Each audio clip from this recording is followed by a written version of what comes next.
அனுபவம் நூறு யூடியூப் சேனல்லேருந்து முருகாஸ் பேசுகிறேன். அன்பு சகோதர சகோதரிகள் எப்படி இருக்கீங்க? நல்லா இருக்கீங்களா? சரி, நீச்சு போகலாம். இன்றைக்கி எபிசோடில் நம்ம பார்க்க போகிறது எனது வாழ்க்கையில் நான் பழகிய பெண்கள். சரிங்களா? ஒரு சமூகத்துக்கு தாய்க்குளங்கள் தான் ரொம்ப ஆணிவேர் இல்லைங்களா? அவங்க இல்லாமல் சமுதாயம் கிடையாது. சரி, இந்த எபிசோடில் தாய்க்குளங்களை பற்றி அவங்களோட பெருமைகளை பற்றி தான் பேசணும்னு எடுத்துகிட்ருக்கேன். நிறைய நல்லது பேசும்போது சில கெட்டது இருக்கும் இல்லையா? ஸோ அதனால் அதிகபட்சம் ஹார்ஷ் வேர்ட்ஸ் தான் தவிர்த்து பண்ணுறேன். தாய்க்குளங்களை எவ்வளோ உயர்வாக பேசணுமோ அவ்வளோ உயர்வாக தான் பேசுகிறேன். ஏதாவது தப்பு தவறாக இருந்தால் மன்னிச்சுங்க. சரி, நான் இருந்த பெண்கள் பலவிதம், நான் இருந்து ஒரு விதம். ஓகே, முதல் வகை என்ன? இந்த பெண்கள் பிறக்கும் போதே அதிர்ஷ்ட குழந்தையாக இருப்பாங்க, மகாலட்சுமி இருப்பாங்க. இந்த குழந்தை பிறக்கும்போது வீட்டில் குடும்பத் தலைவர் அப்பா பார்த்திங்கன்னா அந்த குடும்பம் ரொம்ப சாதாரண நிலைமையில் இருக்கும். இந்த குழந்தை பிறந்துமே வளர்ந்து வர வழியில் அவள் ஒரு பிஸ்னஸில் இருந்தாருன்னா பிஸ்னஸில் லாபம் கொட்டும், இல்லை உத்தியோகத்தில் பதவி உயர்வு அதெல்லாம் நல்லா கிடைக்கும், அது சிற்பமாக இருக்கும். சரி, அடுத்து அவருக்கு அந்த குழந்தைக்கு பருவமடைஞ்சு திருமணமாகி வேறு கணவனுக்கு போயிட்டாங்கன்னா கூடவே அஷ்டத்தையும் கூட்டி போயிடுவாங்க. எஸ், நல்ல அந்த ஒவ்வொன்றுக்கு இந்த குடும்பம் முடிச்சு போயிடும். பிறந்த வீட்டு குடும்பம் அவன் போய் கணவன் வீட்டுக்கு போனாங்க. கணவன் சாதாரண வேலையில் இருந்தால் கூட இந்த பொண்ணை திருமணம் முடிச்ச அஷ்டம் மடம் பதவி உயர்வு, ஊதிய உயர்வு எல்லாம் கிடைக்கும். அவங்க மகாலட்சுமி போல் இருப்பாங்க, பேச்சு இதெல்லாம் கையெடுத்து கும்பிடும் போல் இருப்பாங்க. ஸோ அவங்க முதல் வகை. இரண்டாம் வகை இருப்பாங்க ஒரு பெண்கள். அவங்களுக்கு அதிர்ஷ்டம் இருக்காது, ஆனால் திருமணமாக வரும்போதே நிறைய சொத்து பத்தோடு வருவாங்க. அதை அவங்கள திருமணமான கணவர் அவங்ககிட்ட இருக்கிற சொத்து ஒழுங்காக நிர்வகிச்சாலே போதும், அந்த மாதிரி இருப்பாங்க. ரெண்டாவது வகை. மூணாவது வகை பார்த்திங்கன்னா உழைப்பாளிகள். என்னென்ன, கணவருடைய வேலையில் பங்கு கொண்டு சரிக்கு சமமாக அவங்களோட தோளுக்கு தோழன்னு பாடுபடுவாங்க. அது ஒரு சாதாரண குடும்பத்தில் இருந்தால் கூட கணவனோட சேர்ந்து ஊக்கமளித்து அவங்க கூட வேலை பார்த்து பொருள் சேவிச்சு பண்ணி சிக்கனமாக வாழ்க்கை நடத்தி முன்னுக்கு வருவாங்க. குழந்தை குட்டின்னு நல்லா பார்த்துப்பாங்க. சரிங்களா? எனக்கு தெரிஞ்ச ஒரு சில உதாரணம் சொல்கிறேன். ஒரு உறவினர் வீடுங்க, அவன் வீட்டில் 3 மகன்கள் வறுமையில் இருந்தாங்க. வறுமையில் அவங்க இந்த கணவர் செஞ்ச வேலையில் அவன் மனைவி ஈடுபட்டு 3 மகன்களையும் ஈடுபடுத்தி அதை அவங்க பண்ணிகிட்டு இருந்த தொழிலில் நல்ல முன்னேற்றம் வந்தது. அது 3 மகன்களுக்கும் கல்யாணம் ஆகிடுச்சு. அவங்க மருமகளுக்கு எல்லாம் கூப்பிட்டு அவங்களையும் ஈடுபடுத்து அவளுக்கு இப்போ பங்களாங்களாக வாங்கி கொடுத்து ஒரு கூட்டு குடும்பம் நல்ல ஒரு வாழ்க்கையை, மீனிங்ஃபுல் வாழ்க்கையை வாழ்ந்துட்டு போனாங்க. இப்போ இல்லை, அவங்க பெரியவங்க இல்லை, ஆனால் தன்னுடைய குடும்பத்தை முன்னேற்றி போயினாங்க. இன்னொரு உதாரணம் பண்ணிங்கன்னா எங்கள் நெருங்கிய ஒருத்தங்க, அவங்க லவ் மேரேஜ். சரிங்களா? பொண்ணும் சரி பையனும் சரி கல்வித்தகுதி இல்லாதவங்க. அவர் லவ் மேரேஜ் பண்ணது. அவர் ஆட்டோ டிரைவர், ஆட்டோ ஓட்டிருந்தார். இந்த பெண்ணை பார்த்த அப்பா சரி என்னதான் லவ் மேரேஜ் பண்ணாலும் நம்ம பொண்ணு கஷ்டப்படக்கூடாதுன்ட்டு கொஞ்சம் பணம் கொடுத்து உதவி பாத்திர வியாபாரம், வாடகை பாத்திரம் இருக்கு இல்லையா, அது வியாபாரத்தை பண்ணி கொடுத்துருக்கு. அது மாப்பிள்ளை ஆட்டோலாம் ஓட்டுறது இல்லைல்ல, கூட இருந்து பார்த்துக்கலாம் அப்படின்ட்டு அந்த மாதிரி ஒரு நல்ல ஐடியா பண்ணார். அந்த அந்த பெண்ணும் என்ன பண்ணாங்க, அந்த கணவருடைய வெளியே எல்லாம் அலுவலகம் இல்லைங்க. வாடகை பாத்திரம் வந்து எப்போ வாடகை பாத்திரம் கேட்டு வருவாங்கன்னு தெரியாது. வாடகை பாத்திரம் சேரெலாம் அதே மாதிரி எப்போ கொண்டு வந்து கொடுப்பாங்கன்னு தெரியாது. 20 மணி நேரம் எப்போ நான் வரலாம் போகலாம். அதில் சில சமயம் சமைக்கவே நேரம் இருக்காது. குழந்தைகளுக்கும் சேர்த்து ஹோட்டல்னு வாங்கி கொடுத்து பசியாற்றுவாங்க. அந்த கஷ்டப்படுறதில் அம்மா அப்பாவில் கஷ்டப்படுறத பார்த்துருந்தேன். அந்த பையன் பார்த்திங்கன்னா மாவட்ட லெவலில் நல்ல ஃபஸ்ட் ரேங்க் வாங்கிட்டான். மாநில அளவில் கல்வியில் ஒரு ரேங்க் வாங்கிட்டான். எந்த கேபிட்டேஷன் ஃபீம் இல்லாமல் நல்ல காலேஜில் பிஇ சீட் கிடச்சி நல்லா படித்து வெளிநாட்டு போயிட்டான். வெளிநாட்டு போயிட்டு பணம் சம்பாதிச்சு பெத்தம்மா நல்ல வேலை நல்லா வச்சுக்க ஓடிக்கிட்டு நல்ல வீடெல்லாம் வாங்கி கொடுத்து வீடு கார்லாம் வாங்கி கொடுத்து நல்லா சௌகரியமாக இருக்குங்க. ஆனால் ஆரம்பத்தில் ரொம்ப கஷ்டப்பட்டோம். சரி, இன்னொரு உதாரணத்துக்கு எங்கள் கூட பிறந்த எங்கள் அம்மா கூட பிறந்த சித்திங்க.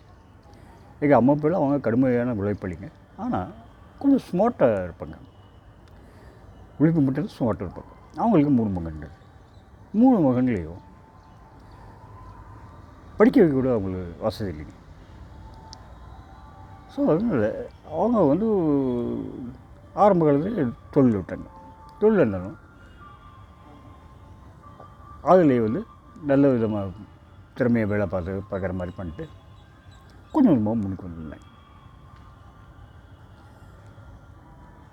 என்கிட்ட நான் தனியாக புலம்புவாங்க, என்னடா தம்பி என்னடா பண்ணுறது, என்ன உழைச்சாலும் ஒரு சொந்த வீடு கூட வாங்க முடிய மாட்டேங்குது அப்படின்ட்டு ஒரு கோவிலில் வச்சு ஒரு நாள் என்கிட்ட புலம்புனேன்.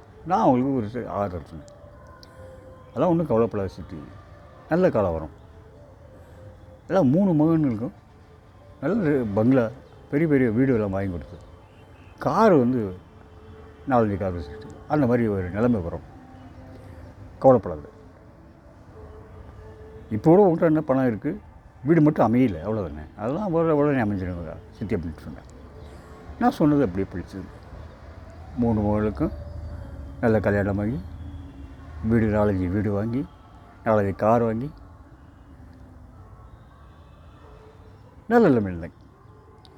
ஸோ இப்போ என்ன பிரச்சனை, மகன்களுக்குள்ளே தயாராக வரக்கூடாது, மருமகளுக்குள்ளே தயாராக வரக்கூடாது இல்லையா?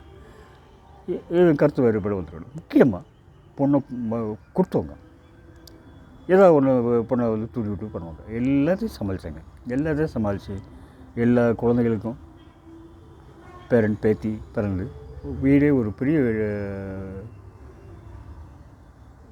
பல்கலைக்கழகம் மாதிரி பண்ணிவிட்டு வந்த வேலை முடிஞ்சது அவர் கிளம்பி போயிட்டாங்க. அது இப்போ இல்லை அவங்க. ஸோ நான் எது சொல்கிறேன்னா, அந்த அளவுக்கு அவங்க வந்து 3 மகளையும் கடவுளையும் ஈடுபடுத்தி பண்ணுவாங்க. சரி, அடுத்த டைப் பார்த்திங்கன்னா இந்த பெண்கள் வந்து ரொம்ப சாந்தமாக இருப்பாங்க. புருஷன் கூட ரொம்ப அந்யோன்யமாக இருப்பாங்க. ஸோ கணவனுக்கு ஏற்ற மனைவி, மனைவிக்கு ஏற்ற கணவன் அப்படின்ட்டு இருப்பாங்க. நல்லா அமைதியாக பார்த்தா மகாலட்சுமி இருப்பாங்க. சரி, ஆனால் குழந்தை பாக்கியம் இருக்காது. அவங்களெல்லாம் வேண்டியிருக்கு, இவங்களெல்லாம் குழந்தை பாக்கியம் இல்லாமல் இருக்க கடவுளை ஏன் கொடுக்க மாட்டேங்கிற அப்படின்னு நான் வேண்டிகிட்ருக்கேன். சரி, அடுத்து இன்னொரு டைப்பு பார்த்திங்கன்னா, இந்த பெண்கள் குழந்தைகளுக்கும் எல்லாருக்கும், ஆனால் கணவன் வந்து கரிசி கொடுத்துட்டே இருப்பாங்க. எது எடுத்தாலும் குற்றம்னு சொல்லிட்டுருப்பாங்க. உன்னைய போய் கட்டிட்டு மாரடிக்கிறேனே, எங்கள் அப்பாவை சொல்லணும் அப்படின்னு சொல்லுவாங்க. இதுக்காக தான் பண்ணிகிட்ருப்பாங்க. ஆனால் அவருடைய கணவனை யாராவது தப்பாக சொன்னாங்கன்னா பத்திரகாளியாக மாறிடுவாங்க. அது எப்படி நீ என் கணவனை பற்றி தப்பாக சொல்ல போச்சு? நான் என் புருஷனை அடிப்பேன், திட்டுவேன், என்னென்ன பண்ணுவேன். அவன் எனக்கு புருஷன், அவரை பற்றி ஒரு வாரம் சொன்னால் நான் கருத்துருவேன் அப்படின்னு. எஸ், நானே கேட்டிருக்கேன் அந்த மாதிரி. அவங்க பலாப்பழம் போல் வெளியில் வந்து முள்ளாக இருக்கும், ஆனால் உள்ளே சுவையான பலாப்பழம் இருக்கு, அந்த மாதிரி இவங்க.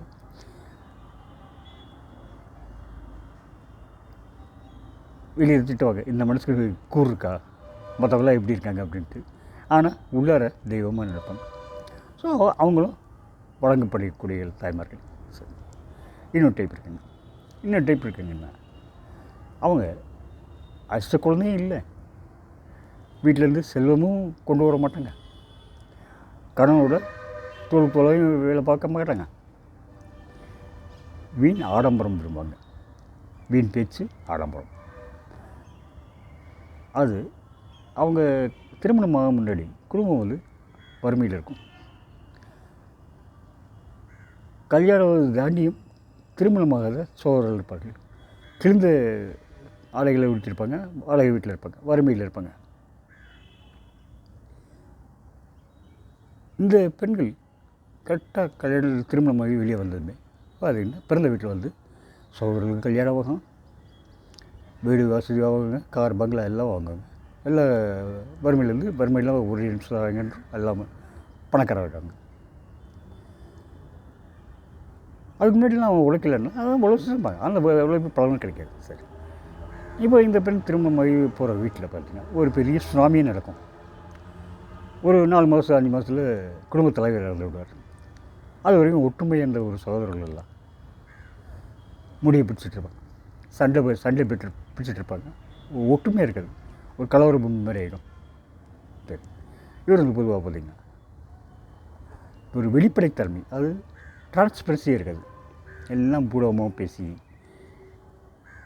அது இருக்கிறதே இல்லாதாகணும், இல்லாத இருக்கிற மாதிரியும் மாற்றி பேசும் ஆற்றல் இருக்கும், நிறையா இருக்கும்.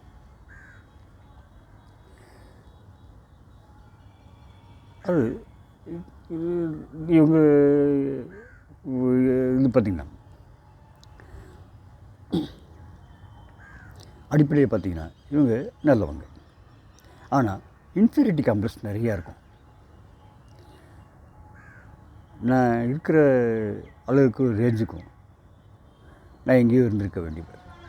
நான் ஒரு ஆக்ட்ரஸாக போயிருந்தாலும் சரி, இல்லை அரசியலில் போயிருந்தாலும் சரி, பெரிய ஆளாக வந்திருப்பேன். எங்கள் அப்பா சரியில்லை, என்ன பண்ணுறது அப்படின்ட்டு ஒரு எண்ணம் இருக்குங்க, உள்ளார ஒரு எண்ணம் இருக்கும். அதனால் இதுவும் தெரியாது, சப்ஜெக்டே தெரியாது, இந்த பொருளாதாரம் தெரியாது, அரசியல் தெரியாது, நிதி நிர்வாகம் தெரியாது, எதுவும் தெரியாது. ஆனால் தெரிந்த மாதிரி காட்டிக்கொள்வாங்க. அவங்ககிட்ட அந்த முக வசீகரம் இருக்கும், வாக்கு சாதுரியம் இருக்கும், தன்னம்பிக்கை இருக்காது, சுத்தமாக தன்னம்பிக்கை இருக்காது. ஆனால் தன்னம்பிக்கை இருக்கிற மாதிரி கட்டிப்பாங்க. தன்னுடைய மக்களையும் தன்னுடைய குழந்தைகளையும் அதே மாதிரி தான் வளர்ப்பாங்க. ஒரு பொறுப்பற்ற தன்மையாக, நிஜ உலகத்தில் ப்ராக்டிக்கலாக வாழ முடியாத மாதிரி, நிதி நிறுவனத்தில் வந்து மேனேஜ் பண்ணுற முடியாத மாதிரி தான் வளர்ப்பாங்க, தன்னை போலவே வளர்ப்பாங்க. ஆனால் நல்லவங்க, அடிப்படையில் நல்லவங்க. இவர்கள் கட்டிக்கொண்ட கணவர் வந்து ரொம்ப சாமர்த்தியசாலியாக இருந்தால் மட்டும்தான் மேனேஜ் பண்ண முடியும். அந்த வகையில் அந்த கணவர்கள்லாம் கொடுத்து வச்சுருக்கேன். சரி, என்னால் முடிந்த அளவுக்கு தாய் குழந்தைகளை வகைப்படுத்தியிருக்கேன். ஏதாவது தவறு இருந்தால் மன்னிக்கணுங்க.